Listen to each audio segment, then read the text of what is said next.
Aloha, I'm Leo Hura, creator and host for the series on leadership principles based on historical leaders of the past. Welcome to Episode 1, Segment 2 on leadership principles as practiced and perfected by legendary Marine Corps General Lewis Burwell Puller, Chesty in Marine lore. In this segment, we learn about earning leadership and trust and how that is linked to the relationship between the leader and those being led. In this segment, Chesty introduces what he practiced as key to his success, which today is a standard leadership principle amongst Marines, and we'll learn how it applies to civilian professions. During his time, this principle was not standard practice, and unfortunately, even today, too many leaders neglect and even disregard this principle. Let's listen to Chesty as if we are an aspiring Marine. So, you're an aspiring Marine. You want to be a fellow warrior? You might think I'm here to brag about my heroics, about all the medals I won in combat. Well, I'm not. All those medals belong to my fellow Marines. I am here because you aspire to leadership in the Corps. There's no secret. Leadership is earned when you create, sustain, and preserve a bond with your non-coms and fellow Marines. More on awards later. And now, let's see what Chesty adds on the topic of learning and gaining knowledge, which is presented as a mix of archival images of Chesty with contemporary images of non-commissioned officers. You must be smart. Study, learn, do so continuously. Your non-coms are your well of knowledge. Learn from them. Drink deeply into what they know. Their experience and skill has kept them and fellow Marines alive.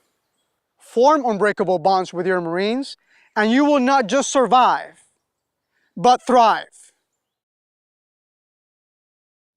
As you probably know, Chesty was not the first to practice bonding with those he led to successful achievement of goals.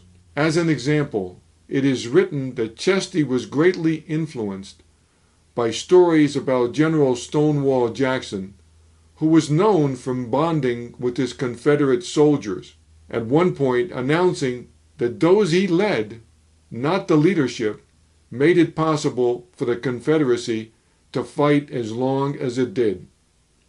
I am convinced that in Chesty's development, this principle found application and grew in his transition between enlisted and officer. His assignments in Haiti, leading local Haitian constabulary, and later Nicaraguan soldiers, where his unit acted autonomously in a hostile environment. Survival dependent on the locals and their willingness to be led by a Virginian who grew up at a time when segregation and looking down on African Americans and all people of color was the norm. And so by the time World War II and Korea came around, the enlisted personnel he led, and especially his non-commissioned officers, were in fact the fountains of knowledge, as it took years of service to earn their rank. And along with those years of service came battle experience. They were habituated to the hardship and possessed the knowledge of how not just to survive, but win in battle. At the same time, most of Chesty's commissioned junior officers were recent graduates of military academies or universities with little or no experience in battle and knew little, much less experienced, the hardships of the battlefields. They had a lot to learn in order to earn their men's trust. Well, okay, so what's interesting about all this to civilian professions? Simple in concept, not so simple in application.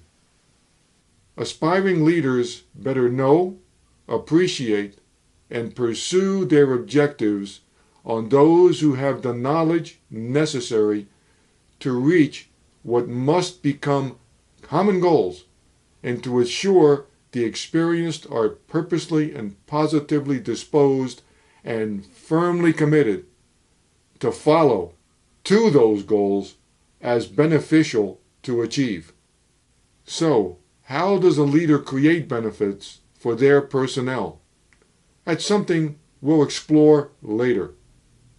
As for your junior officers, whoever they are, in civilian professions referred to as middle management, do they share in this fundamental principle? They too must.